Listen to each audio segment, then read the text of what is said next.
गरे तेरा ही खाए ही तेरा ही हमारे जुआल नहीं गवा है हमका क्या मौसिया कह दे सी फ्री फंड में मौसिया बन गई एक भैया सब दिन खाती मौसिया ना आई हो सिर्फ बस बहिन भरे कहा। तो हाँ देखिए हमारे प्यारे प्यारे भाइयों और हमारे नौजवान साथियों साहब माननीय हमारे घर मालिक साहब तेरही के उपलक्ष्य में आप सबके मनोरंजन के लिए और आप सबके खुशियों के लिए जकिए नौटंकी प्रोग्राम बुक किए हैं भैया। तो सबसे पहले आप लोग परिचय ले लीजिए कि ये पार्टी मालिक कौन है, ये पार्टी कहां से चलकर आई हुई है। तो आइए सबसे पहले इस पार्टी के परिचय लीजिए आप लोग, क्योंकि इस पार्टी के मालिक साहब, इस पार्टी के हमारे मास्टर साहब, ये हमारे लाल सिंह ठाकुर साहब जखीम मलबा मलदासपुर जिला प्रयागराज से चलकर आए हुए हैं। और इस पार्टी के हमारे मालिक साहब माननीय हमारे सुरेश साहब जखीम मलबा मलदासपुर जखीम प्रयागराज से चलकर आए हुए हैं। और इस पार्टी के हमारे मैनेजर महोदय साहब माननीय हमारे शिवबहादुर साहब सखी ग्राम सभा देवानी से चलकर आए हुए हैं। और इस पार्टी के हमारे सहयोगी साहब मुन्ना भाई और इकबाल भाई इस पार्टी के सहयोगी साहब। तो भैया बाबू इस पार्टी के परिचय हो गया। सबसे पहले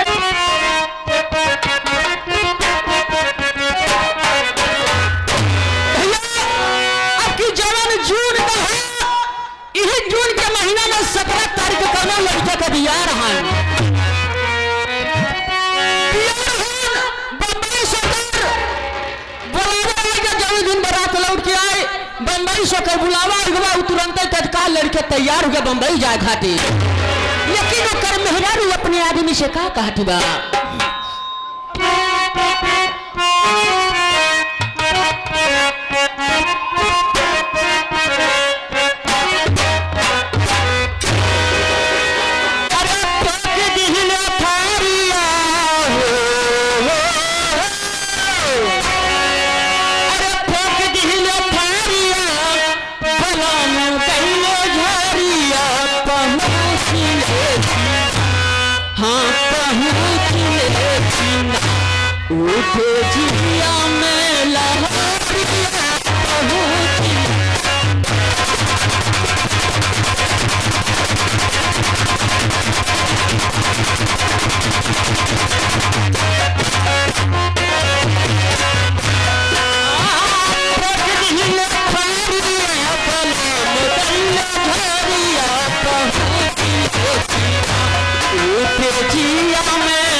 नहीं बात हार फूल नारियर चुनारिया कैसे कोई माई रोरी दुआरिया।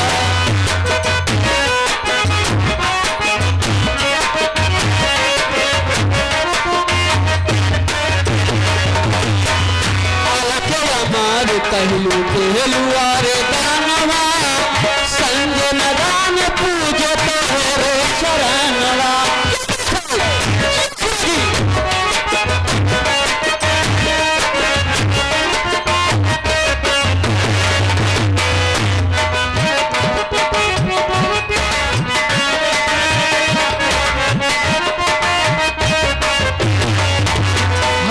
ये बाबूजी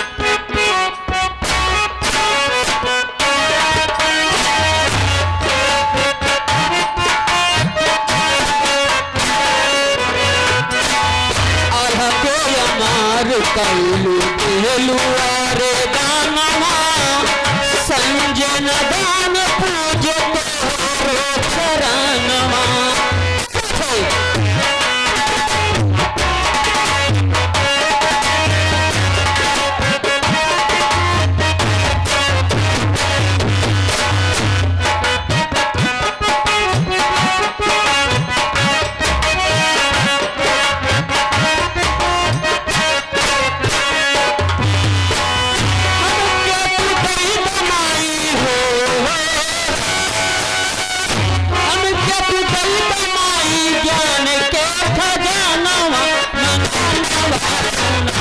कहिया देव तारे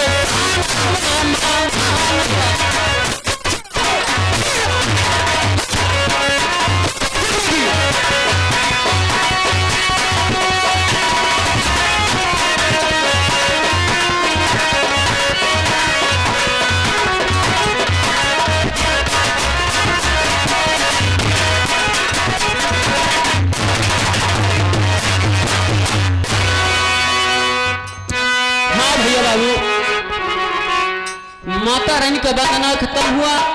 लेकिन आप लोग सोचते हैं ये लड़के के अंदर बहुत संस्कार बड़ी छोट मोट घर का लड़का न है, ये लड़का या बहुत बड़े बड़वार घरे का। आप लोग गलत नहीं सोचा, आप लोग गलत नहीं सोचा। जैसे आप लोग इतना सोचा उससे कभी तो और सोच ला।